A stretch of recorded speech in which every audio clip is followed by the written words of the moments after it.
கர்த்தருக்கு ஸ்தோத்திரம். கிறிஸ்துவுக்குள் அன்பான சகோதர சகோதரிகளே, உங்கள் அனைவருக்கும் என் அன்பின் வாழ்த்துக்களை தெரிவித்துக் கொள்கிறேன். இந்த நாளிலே கூட யோவான் எழுதின புஸ்தகம் அவருடைய 2ஆம் அதிகாரம் 1லிருந்து அவருடைய 11ஆம் வசனம் வரைக்கும். நம்ம அனைவருமே அநேக திருமண காரியங்களுக்கு நம்ம போயிருப்போம். அங்கே திருமணத்தில் மிகவும் என்ன செய்வாங்கன்னா, அங்கே நல்ல ஒரு சந்தோஷமாக ஒரு மகிழ்ச்சி. திருமண காரியம் என்றாலே எல்லாருக்கும் ஒரு மகிழ்ச்சி தான். அங்கே மிக முக்கியத்துவம் கொடுக்குறது என்னென்னா மணவாளனும் மணவாட்டியும். அடுத்தது என்ன அப்படின்னா, அதுவும் மிக முக்கியமான நம்ம தமிழருடைய திருமணம் எப்படின்னு சொன்னால், மிகவும் நல்ல பட்டு புடவை, பெண்கள் மணப்பெண்ணுக்கு நல்ல பட்டு புடவை, மணவாளனுக்கு நல்ல பட்டு வேட்டி என்று சொல்லும்போது மிகவும் அருமையாக இருக்கும். தமிழருடைய அந்த திருமண காரியங்கள் உலகத்தில் ஒரு பெஸ்ட்டானது இந்த தமிழருடைய திருமண காரியம்.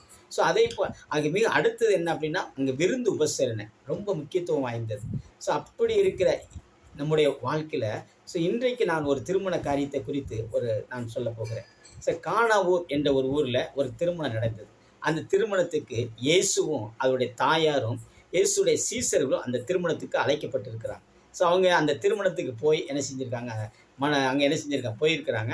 அப்படி அங்கே இதே போல் என்ன செய்தாங்கன்னா, அங்கே நல்ல என்ன செய்தாங்க, ஜனங்கள் என்ன செய்தாங்க, கூட்டம் நல்ல அழகாக என்ன செய்தாங்க, நல்ல பந்தி போய் கொண்டு இருக்கிறது. ஆனால் அங்கே ஒரு குறைகள் ஏற்பட்டது. அந்த குறைகள் என்ன அப்படின்னா, அங்கே ரசம் என்ன செஞ்சுட்டு காலியாக போச்சு. ரசம் அப்படின்னா நம்ம வைக்கிற ரசம் கிடையாது, அங்கே திராட்சை ரசம். அந்த திராட்சை ரசம் காலியானதுனால அங்குள்ள வேலைக்காரர் என்ன செய்தாங்க, இயேசுவோடைய தாயாகிய மரியாள்கிட்ட சொல்லுகிறாங்க. உடனே ஏசப்பாட மரியாள் என்ன சொல்லுதாங்க, இப்படி ரசம் என்ன செஞ்சிட்டு காலியாக போச்சு அப்படின்னு சொன்னோன்னே நம்ம பாணியில் சொன்னோம் அப்படின்னா என்ன செய்யும், கொஞ்சம் இருங்கம்மா அப்படின்னு என்ன செய்ய, என்னுடைய வேலை இன்னும் வரலை. இயேசு என்ன செய்ய, தன்னுடைய தாய்க்கு அவன் என்ன செய்ய, கொஞ்சம் இருங்க, நான் என்ன செய்யப்படுறேன், என்னுடைய வேலை இன்னும் வரலை, ஆனால் கண்டிப்பாக என்ன செய்வேன், நான் அந்த ஜனங்களுக்கு ஒரு அற்புதத்தை செய்வேன். என் அன்பு சகோதரிகளை, இந்த காலங்களில் நாம் யோசிக்கணும் என் அன்பு சகோதரிகளை. அந்த இயேசு சொல்கிற அந்த வெயிட்டிங் காலம் அது அற்புதத்தின் நேரம்.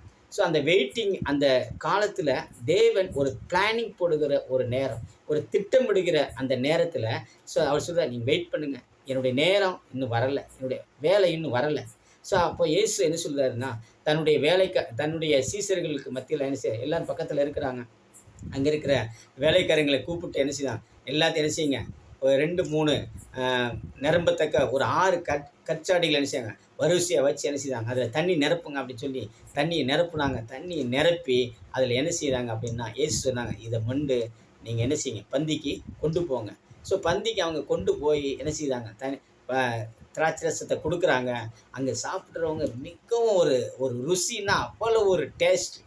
அவங்களால அதை யோசிக்க முடியல. உடனே மணவாள்கிட்ட ஓடுதாங்க, ஐயோ இப்படி ஒரு ரசத்தை நீங்கள் வைத்திருக்கீங்களே, எல்லா கல்யாணத்துலேயும் என்ன செய்யும், முதலாவது தான் பெஸ்ட்டான ரசத்தை கொடுப்பாங்க, ஆனால் நீங்கள் பெஸ்ட்டான ரசத்தை இவ்வளோ நேரம் நீங்கள் வச்சுருக்கீங்களே, இது எவ்வளோ ஒரு ருசியாக இருக்குதுன்னு சொல்லி ஆச்சரியப்படுதாங்க. என் அன்பு சகோதரர்களை, தேவன் நம்முடைய வாழ்க்கையில் ஒரு காரியத்தை செய்வார் அப்படின்னா அது பெஸ்ட்டாக இருக்கும். ஒருவேளை நாம் தேவனிடத்திலிருந்து எனக்கு இந்த அற்புதங்கள் நடக்கணும், அதிசயம் நடக்கணும் என்று சொல்லி நாம் தேவனிடத்திலிருந்து நாம் கட்டாயப்படுத்தி நம்ம பெற்றுக்கொண்டோம் அப்படின்னா கண்டிப்பாக ஆண்டவர் தருவார்.